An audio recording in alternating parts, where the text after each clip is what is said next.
Entre la forêt carbonisée et les bâtiments détruits par les flammes, quelques camions de pompiers isolés.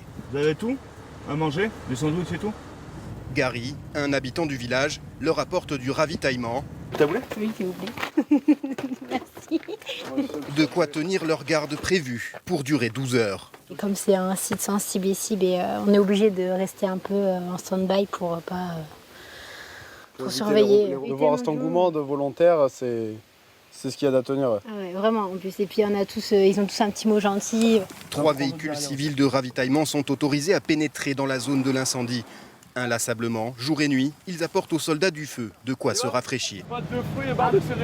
C'est à l'arrière que toute la logistique bénévole opère. Merci madame.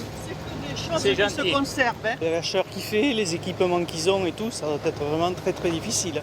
Ils sont une vingtaine à s'occuper des tonnes de boissons et de denrées alimentaires offertes par des particuliers et des entreprises locales.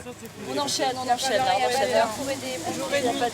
On a essayé d'appeler pour avoir un camion frigo. Donc la criée d'Arcachon nous l'a prêté. Après on en a un autre. Et puis ça continue à venir. Ce sont des gens qui viennent et on essaye de gérer la chose comme on peut. Une solidarité spontanée pour requinquer ces pompiers fatigués après 5 jours de combat contre les flammes.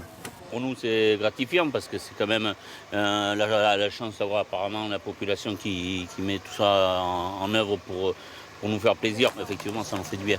Un court moment de répit avant de retourner sur le front d'un incendie qui, lui, ne semble toujours pas fatigué.